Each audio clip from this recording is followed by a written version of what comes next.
ban ga ala ɗin miliyan 5 ɗin ba. Kar ka yadda ka samu miliyan 5 ɗin nan alƙur'an ba zan ansa ba. Ya za a yi business da kai miliyan 7 ka samu miliyan 5? Haka fa ranar nan ba ka samu miliyan 10 fa bayan miliyan 12 muka da kai. Wallahi ba za a ansa ba. Ni kenan kullum sai da an san faduwa. Kai.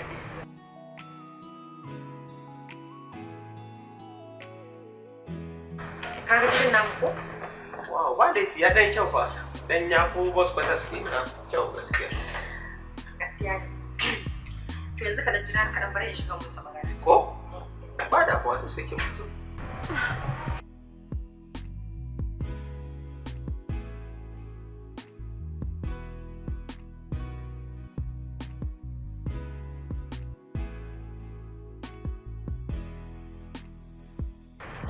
Hello ƙawata. Ya gida. Wallahi lafiya kalau. Ke da Allah ba ma wannan ba na kira ki ne in baki wani labari. Wallahi yau na fita kawai ina tahowa in ga miki ba sai na haɗu da wani makareci a mota ba. Wallahi in ga miki dinka zuba min ƙarya.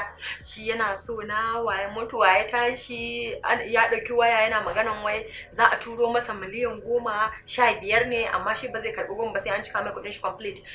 Eh mana wallahi kawai dai haka nan na biye masa muka dawo gida muka shigo na sako da shi. Mana ya shigo har falo amma kin san me zai baki mamaki? Motar fa da ya kawo ni motar dadi ne daga zuwa wankewa. Dadi ya kai masa wankin mota in gaya miki kawai ya dauko. Ya taho Allah ya haɗa mu da shi a hanya. To ya zai kuwa? Fitowa kuma muka neme shi ya gudu. Wallahi in gaya miki to amma ba mu wannan ba. Kin san me? Kuma wallahi ni hakan da gayan yayi ko? Kawai sai ya kwanta mu. Wallahi kawai sai in ji wallahi ya burge ni kawai ni kawai wallahi naji ina son sa. Yan ƙarya